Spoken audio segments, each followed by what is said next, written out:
God sit down. तो आज की क्लास में हम आप लोगों को प्रश्नावली 1.2 लेके आए हैं।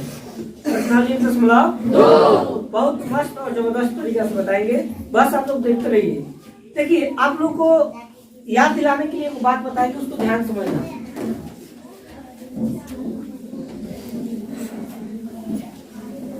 प्रश्नावली 1.2 को सॉल्व करने से पहले बेसिक बताएंगे आज की क्लास में, ओनली बेसिक। आज की क्लास में खाली बेसिक क्या रहेगा, ओनली बेसिक आप लोग इस क्लास में हम सिखाएंगे। तो बस आप लोग ध्यान से देखिए, कोई भी नजर इधर उधर करेगा तो उसको समझ में नहीं आएगा।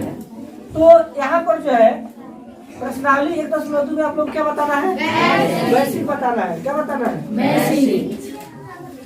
और बेसिक 1.1 में हम 3-4 कुछ चीज बताए हैं, उसको हम रिपीट करा रहे हैं। क्या कराएंगे, रिपीट कराएंगे। आप लोग को बताए थे तार्किक संख्या के बारे में। किसके बारे में बच्चों, तार्किक संख्या के बारे में। दिमाग में रखिएगा तो समझ में आएगा, क्योंकि अगर कोई पूछता है तो आप लोग बेझिझक उसको बता सकते हैं। प्रकृति का मतलब होता है कि संसार में गिनती की सभी संख्या, जितना भी गिनती होता है 1 2 3 4 5 6 7 8 9 10 11 12 होता है ना, तो गिनती की सभी संख्याओं को हम लोग बोलते हैं प्रकृत संख्या। और प्रकृत संख्या को सूचित करते हैं n से। किसे सूचित करते हैं, n से। कोई दिक्कत नहीं। अगर आपसे पूछे बताओ बच्चों प्रकृत संख्या किसे कहते हैं, तो आप लोगों का जवाब होगा कि गिनती की सभी संख्याओं को प्रकृत संख्या कहते हैं। ऐसे n से सूचित किया जाता है। कोई दिक्कत, चलिए और देखो प्रकृत संख्या के अंतर्गत क्या क्या आता है यह जानो।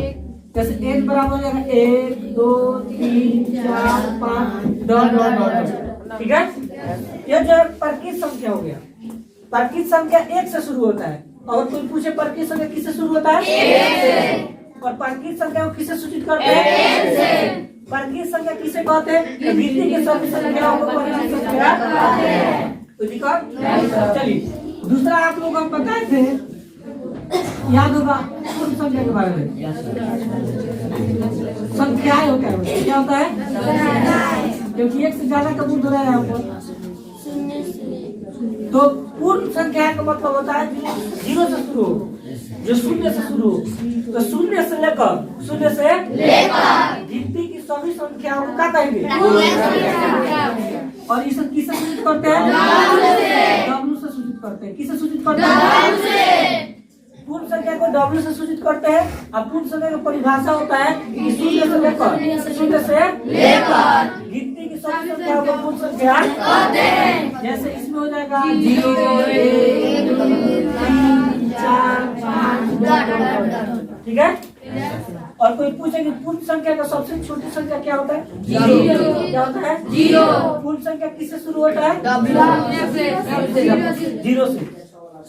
पूर्ण संख्या 0 से शुरू होता है। पूर्ण संख्या 0 से शुरू होता है और इसको सूचित करते हैं W से। प्रकृत संख्या शुरू होता है 1 से, और इसका संकेत होता है सूचित करते हैं किससे, n से। ठीक है, चलिए तीसरा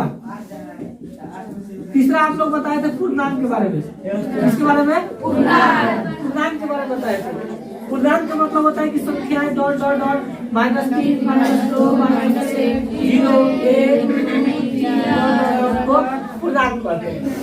पूर्णांक में 2 चीज शामिल होता है, वो ऋणात्मक पूर्णांक है, वो धनात्मक, जिसमें ऋण संख्या हो, जिसमें क्या हो, ऋण संख्या, जिसमें ऋण का मतलब होता है जिसमें माइनस लगा हो, यानी घटाव का चिन्ह हो, उसको बोलते हैं ऋणात्मक पूर्णांक।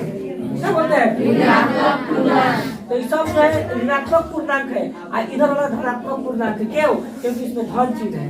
क्या है, कोई दिक्कत। तो आप लोगों को पहचान दिया जाएगा ना। कोई अगर पूछे कि -2 कौन संख्या है, तो ऋणात्मक पूर्णांक है। कौन पूर्णांक, कोई पूछेगा ऋणात्मक पूर्णांक क्यों है, क्योंकि माइनस लगा है। क्या लगा है, माइनस। और पूर्णांक को जो है 2 भागों में बांटा गया। कितने भागों में, 2 भागों में। भागों में 2। पहला बन गया धनात्मक पूर्णांक, धनात्मक पूर्णांक, और दूसरा होता है ऋणात्मक पूर्णांक होता है। ठीक है, और एक और होता है जिसको हम लोग बोलते हैं जानते हो क्या, शून्य। क्या बोलते हैं? लेकिन हम लोग पढ़ेंगे इसी दो के बारे में, धनात्मक पूर्णांक के बारे में और ऋणात्मक पूर्णांक के बारे में। ठीक है, यानी पूर्णांक को 3 भाग में बांटा जाता है, लेकिन मुख्यतः धनात्मक पूर्णांक और ऋणात्मक पूर्णांक के बारे में हम लोग ज्यादा पढ़ते हैं। ठीक है, और बताओ धनात्मक पूर्णांक के अंतर्गत क्या आ जाएगा? जैसे जिसमें धन 0, जिसमें कौन 0? जिसमें कौन 0? धन 0 से 1 2 3 4 5 धनात्मक पूर्णांक होगा। लेकिन इसके बगल में कुछ नहीं है, लेकिन धन चिन्ह है। कौन चिन्ह है? ऋणात्मक पूर्णांक हो जाएगा -3 -1 -2 -3 -4 होता है ना। तो जो माइनस में हो, जो कौन में हो, उसको हम कहेंगे ऋणात्मक पूर्णांक। और शून्य का मतलब होता है जो 0, उसको हम क्या कहेंगे? 0। शून्य का परिभाषा होता है कि शून्य एक पूर्णांक है, लेकिन यह निश्चित रूप से और ऋणात्मक पूर्णांक और धनात्मक पूर्णांक उसे शून्य कहते हैं। ठीक है, यहाँ तक किसी को दिखा? चलिए अंकित को मालूम है तो बताओ, -4 और -3 दोनों में ऋणात्मक पूर्णांक कौन है? दोनों है। बहुत अच्छे जवाब, अच्छा जवाब दिया, बहुत बढ़िया। बैठो, आप बताइए कुणाल कुमार। 9 ऋणात्मक पूर्णांक है कि धनात्मक पूर्णांक? 9 जो है ऋणात्मक पूर्णांक है कि धनात्मक पूर्णांक? जोर से बोलो। धनात्मक पूर्णांक। क्या होगा? इसमें माइनस इसमें पाएंगे माइनस में, ऐसे नहीं पाएंगे, पाएंगे कि इसमें धन चिन्ह है। कौन चीज है? इसलिए धनात्मक पूर्णांक है। और इसमें ऋण चिन्ह है, माइनस की चिन्ह लगा है, इसलिए इसको पाएंगे ऋणात्मक पूर्णांक। सब चीज को जानो, पढ़ो, ऐसा पढ़ो कि समझ में आए। राता रखने से कोई फायदा नहीं है। मान लीजिए हम रख लिए कि माइनस अगर कोई 3 दिखाई देगा तो ऋणात्मक है, और कोई -4 दूंगा तो कहते ना हमें तो सर पहले खाली -3, तो वैसा नहीं होता है। भाई जिस भी संख्या के पहले माइनस का चिन्ह है वो ऋणात्मक है, और जिस संख्या के पहले अगर प्लस के चिन्ह है, चाहे कोई भी चिन्ह नहीं है, तो धनात्मक के अंतर्गत आता है। किसके अंतर्गत आता है? तो इतना चीज हम आप लोगों को बताए तो कुछ जरूर समझ में आया होगा। आया है? और एक होता है परिमेय संख्या के बारे में। किसके बारे में? एक आप लोग बताए थे परिमेय संख्या। परिमेय संख्या जिसको बोलते हैं संख्या है। तो परिमेय संख्या का मतलब होता है कि वैसी संख्या जिसे हम P बटा Q के रूप में लिख सकते हैं, वैसी संख्या जिसे हम P बटा Q के रूप में लिख सकते हैं। जहाँ P और Q पूर्णांक हो तथा Q डजंट इक्वल टू 0 हो, उसे ही हम परिमेय संख्या कहते हैं। याद रखना, ठीक है। और परिमेय संख्या के अंतर्गत क्या है? जैसे मान लो 2 बटा 3, इसको हम लोग P बटा Q के रूप में लिख सकते हैं कि नहीं? लिख सकते हैं। 2 भी, और देखो 2 बटा 3 को हम लोग P बटा Q के रूप में तो लिख सकते हैं, ठीक है। अब कह रहा है कि लेकिन P और Q धनात्मक पूर्णांक होना चाहिए, यानी ऋणात्मक पूर्णांक होना चाहिए, कोई दिक्कत नहीं, दोनों में से कोई होके के चाहिए। तो बताओ, और 2 जो है पूर्णांक में आ रहा है, देखो तो नहीं आ रहा है। 3 जो है पूर्णांक में नहीं आ रहा है, आ रहा है। तो उसी तरह इसको हम कह सकते हैं कि 2 बटा 3 है परिमेय संख्या है, क्योंकि इसको P बटा Q के रूप में भी लिख सकते हैं और P और Q पूर्णांक भी है। तो दिक्कत? चलो एक और बात, जैसे -3 तो कहेगा सर ये तो P बटा Q के रूप में नहीं है। -3 P बटा Q के रूप में है। आप लोग भूल जाते हैं, पहले पढ़ाए थे। ये इसको हम लोग बाटा 1 लगा सकते हैं, क्योंकि -3 में जब 1 से भाग देंगे तो -3 होता है, -3 नहीं होता है। 3 के पावर करो तो 1 के नंबर में, 1 के पावर करो तो 3 के नंबर में आ रहा है, 3 में तो 3, और माइनस के चिन्ह तो -3 को हम लोग परिमेय संख्या बोल सकते हैं। क्या है? कैसे कि इसको P बटा Q के रूप में लिख सकते हैं, और -3 जो है पूर्णांक भी है, देखो पूर्णांक में है, इसको हम लोग कह सकते हैं कि -3 भी पूर्णांक है। और एक और उदाहरण देखिए, जैसे √25, ये बताओ परिमेय संख्या है कि नहीं है? आप लोग कहिएगा कि सर क्यों होगा? क्योंकि तो रूट में है, रूट वाला जो संख्या होता है वो परिमेय होता है। आप लोग का जवाब वो भी सही है, लेकिन जिसका वर्गमूल संभव है, जिसका वर्गमूल निकल जाता है वो परिमेय होता है, क्योंकि 25 का वर्गमूल होता है 5 और 5 के स्क्वायर होता है 25। जब वर्गमूल से बाहर निकला तो पाता में 1 लगा सकते हैं। रोटी बटा क्यू के रूप में बन गया, कह सकते हैं कि रूट 25 जो है परिमेय संख्या है।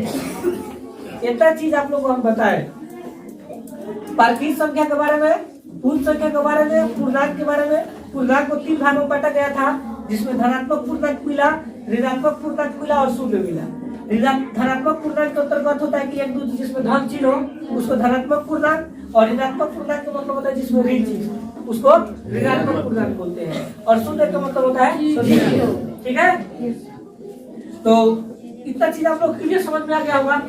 अब जो है परिमेय संख्या का मतलब होता है कि वैसी संख्या जिसे p बटा q के रूप में है, जहाँ p और q पूर्णांक हो तथा q = 0 हो, उसे परिमेय संख्या कहते हैं। जैसे 2 बटा 3 - 3, ठीक है, रूट 25 ये परिमेय संख्या के अंतर्गत आता है। तो आप लोगों को समझ में आया? तो कोई दिक्कत नहीं? चलिए, तो अब जो है यह जो चीज है यह 1.2 में पढ़ना है, 1.1 में बने प्रश्नावली 1.1 का ही बात है, और इसका प्रयोग कुछ होगा और कुछ आप लोगों को नया सीखने को मिलेगा 1.2 में।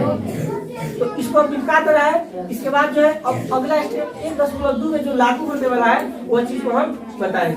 ठीक है, तो इसको अच्छा से हम लोग राइटिंग उठाएंगे, लाइन से पहले नोट कर लीजिए। और 1 नंबर में हेडिंग डाल दो, परिमेय संख्या बराबर n बराबर यह, पूर्ण संख्या यह, पूर्णांक यह, और पूर्णांक में से 3 भाग बनाकर सबको राइटिंग उठा के शुरू करो, उसके बाद बताओ। तो देखिए अभी जो है कुछ देर पहले आप लोग को परिमेय संख्या के बारे में, पूर्ण संख्या के बारे में, पूर्णांक के बारे में और परिमेय संख्या के बारे में आप लोग को बताया, जानकारी दिए ना। अब जो है प्रश्नावली 1.2 में क्या पढ़ना है यह जानो। इसमें 2 चीजें के बारे में पढ़ना है, 2 संख्या के बारे में, जिसका नाम है पहला अपरिमेय। अपरिमेय संख्या के बारे में पढ़ना है, ठीक है।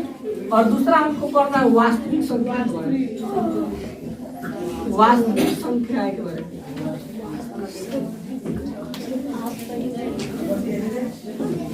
ठीक है, पहला हमको पढ़ना है अपरिमेय संख्या और दूसरा वास्तविक संख्या। बारी बारी से आप लोगों दोनों के बारे में नॉलेज देंगे। देखिए तो 4 को इसके पहले बताए थे ना, 5 नंबर में है अपरिमेय संख्या, अपरिमेय संख्या है। प्लीज साइलेंट रहना और ध्यान सुनो बात। अपरिमेय संख्या में क्या होता है? वैसी संख्या, वैसी संख्याएं जिसे, वैसी संख्या जिसे हम, आवाज क्या तक कर रहे हो? वैसी संख्या जिसे हम p बटा q के रूप, p बटा q के रूप में, p बटा q के रूप में नहीं लिख सकते हैं, नहीं लिख सकते हैं, नहीं लिख सकते हैं, जहाँ p और q, जहाँ p और q पूर्णांक हो, जहाँ p और q पूर्णांक हो तथा q डॉट टू तथा q डॉट टू 0 हो, उसे अपरिमेय, उसे अपरिमेय संख्याएं कहते हैं।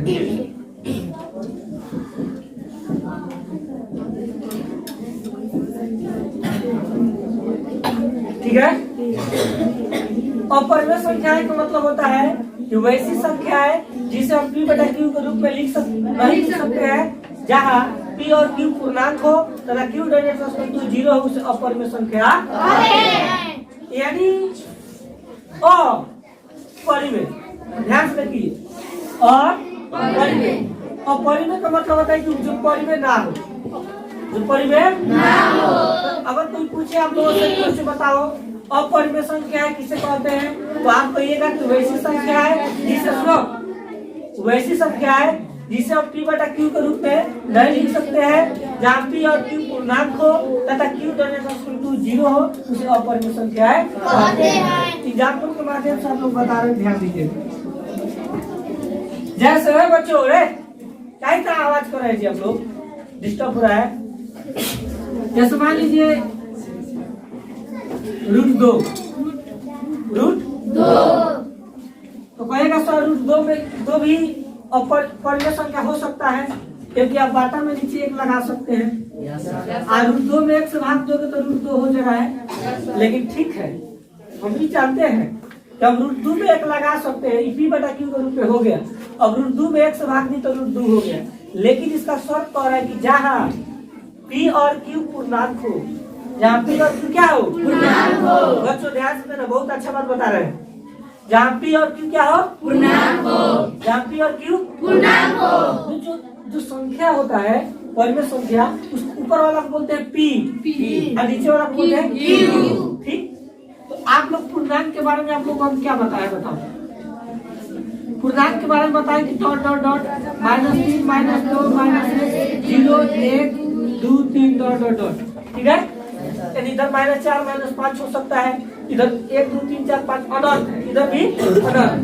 ठीक है, अब हमको बताइए √2 बटा 1 तो हम लगा दिए, पी बटा क्यू के रूप में हो गया। अब बताओ पी और क्यू पूर्णांक है। ध्यान से देखिए, √2 जो है का पूर्णांक में मिल रहा है, मतलब मिल रहा है, मिल रहा है। एक को देखो, 1 मिल रहा है, वेरी गुड। तो 1 मिल रहा है लेकिन √2 नहीं मिल रहा है, तो क्या परिमेय संख्या हो सकता है? नहीं हो सकता है, क्योंकि एगो मिल रहा है वो नहीं मिल रहा है। इसको हम कह सकते हैं कि इसलिए √2 जो होगा ये अपरिमेय संख्या होगा, क्योंकि √2 अपरिमेय संख्या होगा। क्योंकि पी बटा क्यू के रूप में तो है, लेकिन इसका पी और क्यू पूर्णांक में नहीं है। बुझाता बात? लेकिन ये चीज अगर यहाँ √25 होता, क्या होता? तो √25 का वर्गमूल कितना होता है? हम लिख दिए यहाँ 5। अब 5 को हम लगा सकते हैं 1, तो 5 बटा क्या बन गया? इसको पी बटा क्यू के रूप में लिख दिए, लिखे। चेक करो कि पी बटा क्यू जो है पूर्णांक में है कि नहीं है। तो बताओ ऊपर कितना है? 5। क्या इसमें 5 है? इसको आगे बढ़ेगा तो 3 के बाद 4 5 आएगा। 1 चेक करो, 1 है। तो बताओ ये 5 बटा 1 जो होगा √25 पर में होगा क्यों परिमेय? परिमेय होगा। वेरी गुड, क्योंकि इसको पी बटा क्यू के रूप में लिख सकते हैं और लिखने के बाद भी पी और क्यू पूर्णांक में आ रहा है, जा रहा है। चलिए इसके बाद देखिए, जैसे मान लो अगर √3 हो, क्या हो? √3। तो √3 जो है आप लोगों को जांचने के लिए कहा जाए कि √3 आप बताइएगा, √3 बताओ परिमेय संख्या है कि अपरिमेय संख्या? जोर से बोलिए, क्या होगा?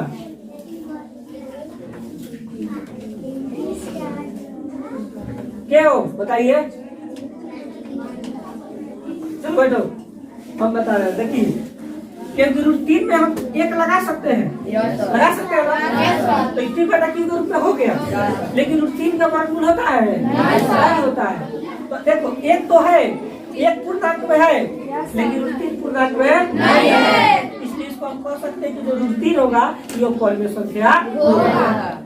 हमको आशा है, उम्मीद है, विश्वास है कि अगर इतना बात को बताया है तो आप लोग को जरूर समझ में आया है। आया है? एक और होता है पाई। क्या होता है? पाई। अगर कोई पूछे कि पाई जो है परिमेय संख्या है कि अपरिमेय संख्या, तो आप लोग कहिएगा अपरिमेय संख्या। इसका कोई नियम कानून नहीं है, इसलिए इसको आप लोग याद कर लीजिएगा इसको कि अगर कहीं पाई दिखाई दे तो ये अपरिमेय संख्या के अंतर्गत आता है। क्या किसका अंतर्गत होता है? लेकिन इसका भी एक भाई है। पाई का वैल्यू होता है 22/7। 22/7 पाई का मान होता है 22/7। तो 22 जो है परिमेय होगा।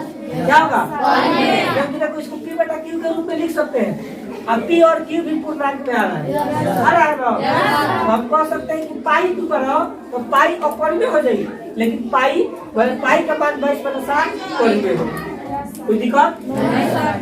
चलो अब एक और पढ़ना है हम लोग को किसके बारे में? वास्तविक संख्या के बारे में। तो इसको अच्छा से आप लोग पहले नोट कर लीजिए, इसके बाद अब वास्तविक संख्या के बारे में बताइए। तो नोट करो तो देखिए अब जो है वास्तविक संख्या के बारे में हम लोग पढ़ेंगे। किसके बारे में? देखिए वास्तविक संख्याएं, ठीक है? बच्चों बदमाशी वाला काम कहीं तक करे जी, शोरगुल मत करो, क्लास चल रही है, डिस्टर्ब होगा। वास्तविक संख्याएं का मतलब होता है कि वैसी संख्याएं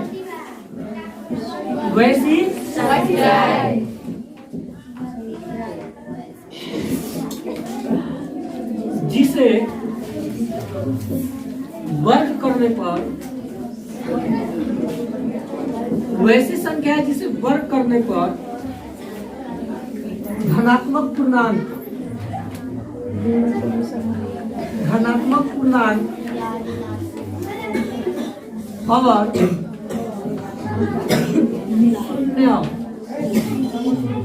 और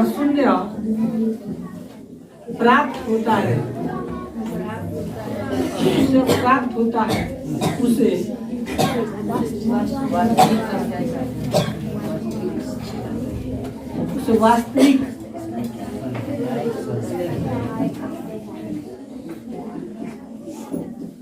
उसे वास्तविक संख्याएं कहते हैं। ठीक है, बस बहुत ठीक से आप लोगों को समझाएंगे, खाली देखते रहिए। वास्तविक संख्या का मतलब होता है कि वैसी संख्या है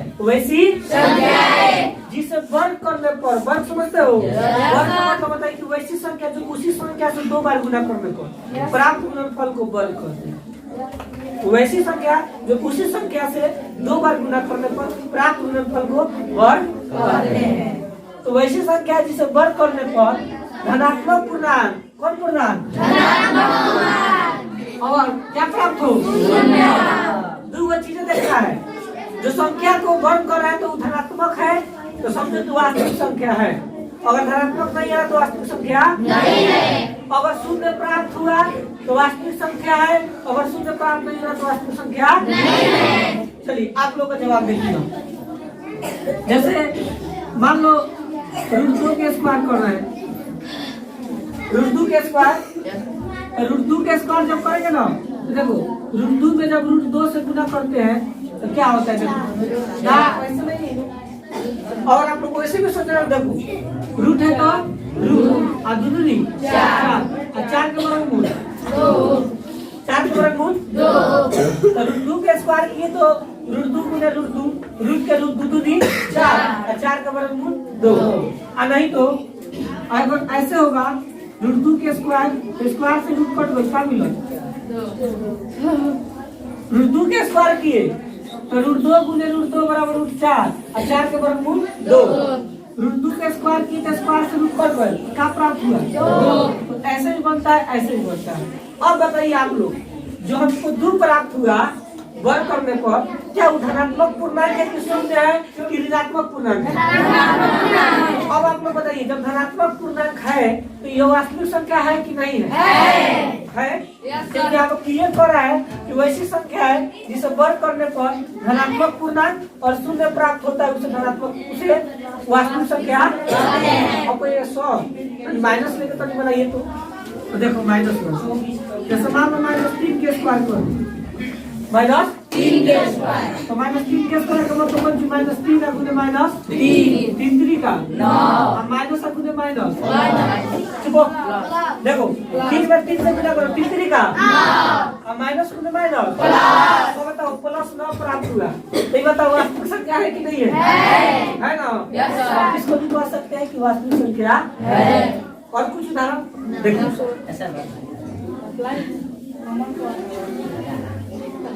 जैसे √5 ले लीजिए, तो √5 को पूछा जाए कि √5 जो है वास्तविक संख्या है कि नहीं है, इसको तुरंत वर्ग कर दीजिए। क्या कर दीजिए? और वर्ग करेंगे तो देखो वर्ग से रूट कर दो तो क्या प्राप्त होगा? तो 5 प्राप्त हुआ ये वास्तविक संख्या है कि नहीं है? सिंपल सिंपल जवाब दीजिएगा कि यह जो है धनात्मक पूर्णांक है।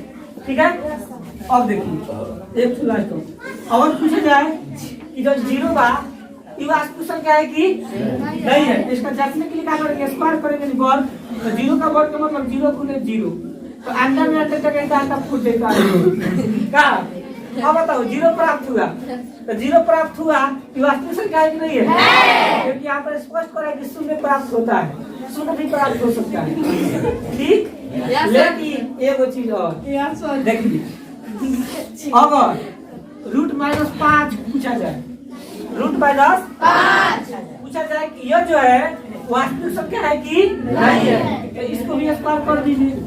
तो रूट 5 माइनस 5 गुने रूट माइनस 5।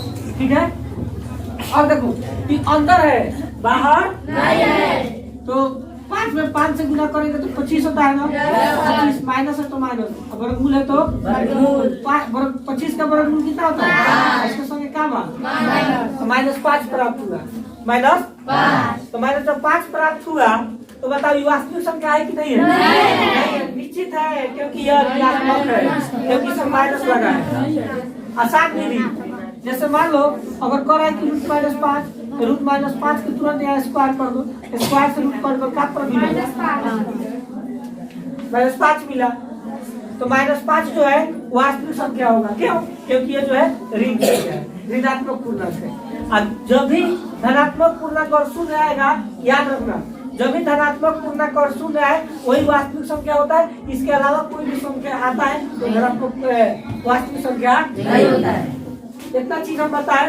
एक हम पूछ रहे हैं वो लड़की से, उठो बताओ माइनस 5 वास्तविक संख्या है कि नहीं है? क्यों?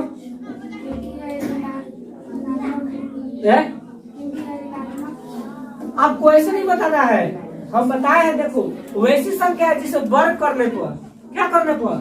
वर्ग करने पर धनात्मक पूर्णांक और शून्य प्राप्त होता है। ये तो नॉर्मल संख्या है, इसको वर्ग करेंगे तो माइनस 5 का वर्ग कीजिएगा ऐसे, तो प्राप्त होगा माइनस 5 गुने माइनस 5, तो 5 25 और माइनस गुने माइनस प्लस, ये तो धनात्मक पूर्णांक में आ गया। तो ये तो वास्तविक संख्या है। कहाँ है दिमाग है? जब पढ़ाया जाता है तो कम से कम समझो। कुछ भी कुत्ता सियार कहीं चिल्ला दिए, दिमाग लगाइए महाराज लोग, देवी देवता लोग, कहा आप लोग भेजी। देखो पढ़ने का मतलब है कि इसको वर्क करने पर आपको बताना है, ऐसा थोड़ी बता देना है।